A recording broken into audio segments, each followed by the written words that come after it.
Serial நடிகை சைத்ரா ரெட்டி தன்னோட கணவர விவாகரத்து செய்ய போறதா வெளியான செய்தி தான் இப்போ சோசியல் மீடியால பரபரப்பை ஏற்படுத்தியிருக்கு. என்னன்னு சொல்லிட்டு பார்க்கலாமா? முன்னணி தமிழ் சீரியல் நடிகைகள்ல ஒருத்தவங்க தான் சைத்ரா ரெட்டி. கன்னட சீரியல்ல நடிச்சு வந்த சைத்ரா ரெட்டி வந்து தமிழ்ல "யாரடி நீ மோகினி" அப்படிங்கிற சீரியல் மூலமா பிரபலமானாங்க. இந்த சீரியல்ல இவங்க நெகட்டிவான ரோல்ல வந்து நடிச்சிருந்தாலும், எதார்த்தமான நடிப்ப வந்து வெளிப்படுத்தியிருந்தாங்க. இப்போ கயல் சீரியல்ல முக்கியமான கதாபாத்திரத்துல நடிச்சு வந்துட்டு இருக்காங்க. கடந்த 2020வது வருஷம் ராகேஷ் அப்படிங்கிறவர காதலிச்சு திருமணம் பண்ணிக்கிட்டாங்க. சைத்ரா ரெட்டியுடைய கணவர் கொரியோகிராஃபர் அப்படிங்கிறது குறிப்பிடத்தக்க விஷயம்ங்க.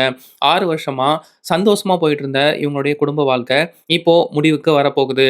இவங்களுக்குள்ள சில பிரச்சனைகள் வந்து ஏற்பட்டு பிரிஞ்சு தான் வாழ்ந்துட்டு இருக்காங்களாம். குடும்பத்துல உள்ளவங்க எல்லாரும் ஒண்ணு சேர்ந்து வாழுங்க அப்படின்னு சொல்லி சமாதானமும் பேசியிருக்காங்க. ஆனா இரு தரப்புலயுமே பிரியறதுல உறுதியா இருக்காங்களாம். சைத்ரா ரெட்டி இப்போ அவங்களுடைய கணவர பிரிஞ்சு அப்பாவுடன் இருப்பதா சொல்லப்படுது. கணவர் வந்து தனியா தான் இருக்கிறாரு அப்படிங்கிற மாரியும் சொல்லப்படுது. சைத்ரா ரெட்டி அவங்களுடைய திருமண புகைப்படங்கள் மற்றும் கணவரோட எடுத்துக்கொண்ட புகைப்படங்கள் எல்லாத்தையுமே அவங்களுடைய சோசியல் மீடியா பக்கத்துல இருந்து டெலீட் பண்ணிட்டாங்க. கடைசியா அப்பாவோட இருக்கக்கூடிய ரீல்ஸ் ஒண்ணு தான் ஷேர் பண்ணியிருக்காங்க. அவருடைய கணவரையுமே அன்ஃபாலோ பண்ணியிருக்காங்க. இத வச்சு தான் இவங்க இருவருமே பிரிய போறாங்க அப்படிங்கிற செய்திய வந்து பரப்பி விட்டுருக்காங்க. ஆனா உண்மையிலேயே சைத்ரா ரெட்டி கணவர விட்டு பிரிஞ்சுட்டாங்களா?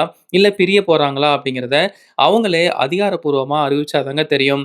இதுவரைக்கும் அதிகாரப்பூர்வமா சைத்ரா ரெட்டி தரப்புல இருந்து எந்த ஒரு செய்தியுமே வெளியாகல.